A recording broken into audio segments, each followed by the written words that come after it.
জীবনটা একটা মুহূর্তের মাত্র। তুমি একজন রাস্তায় চলে ফেরা মানুষ, খুব সাধারণ মানুষ হও, অথবা তুমি একজন রুলিং ক্লাসের রাজা হও, সকলের জন্যই জীবনটা শুধুমাত্র একটা ক্ষণিকের মুহূর্ত। তুমি খুব ভালো স্বাস্থ্যের অধিকারী হও বা তুমি খুব খারাপ স্বাস্থ্যের অধিকারী হও, অসুস্থ হও, সকলের জন্যই জীবনটা শুধুমাত্র একটুখানি ছোট্ট মুহূর্তের। আর এই ছোট্ট মুহূর্তের জীবনে কখনো কখনো মানুষের কাছে বার্ডেন হয়ে যায়, বোঝা হয়ে যায় জীবনটা। জীবনটা তখনই বোঝা হয় যখন মানুষ কোনো সলিউশন থাকে না।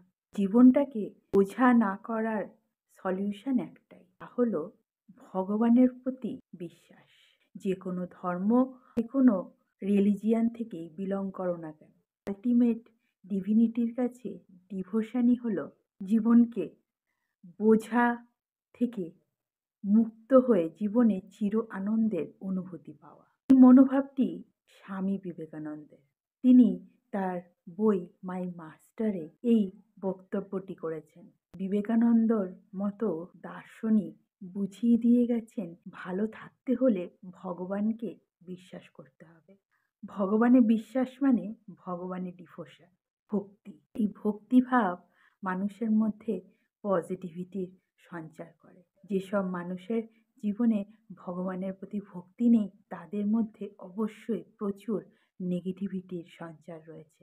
যে মুহূর্তে মানুষ চরম ভক্তিমান হয়ে যায় কোনো ডিভাইন পারপাসের কাছে, সেই মুহূর্তে মানুষের মনে জাগে পজিটিভ বৈশিষ্ট্য, মমতা, মায়া, অন্যের জন্য স্নেহ, ভালোবাসা, আত্মসমর্পণের মনোভাব, শেখার মনোভাব, জানার আগ্রহ, অন্যের কাছে হেরে গিয়ে লজ্জা না পাওয়া, অন্যের প্রতি ঈর্ষা হিংসার বদলে অন্যকে কিছু দেবার প্রবৃত্তি, কিছু দানের প্রবৃত্তি, এগুলো তখনই জাগে যখন মানুষ ডিভোটেড হয়।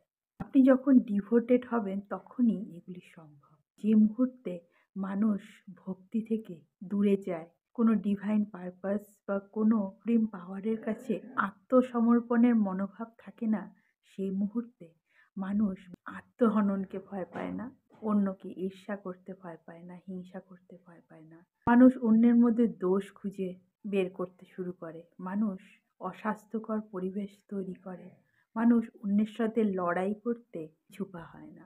তিনি এই কয়েকটা লাইনের মধ্যে দিয়ে ভগবানের গুরুত্ব আমাদের জীবনে বুঝিয়ে দিয়েছেন। যারা ভগবানকে নিয়ে তর্ক করেন তারা অন্যের স্বার্থে নয়, শুধুমাত্র নিজের মধ্যে পজিটিভিটি আনার জন্যই কোনো একটি সুপ্রিম পাওয়ারের কাছে আত্মসমর্পণ করুন। ভিডিওটি ভালো লাগলে অবশ্যই শেয়ার করবেন, লাইক করবেন, ফলো করবেন, সাবস্ক্রাইব করতে ভুলবেন না প্লিজ।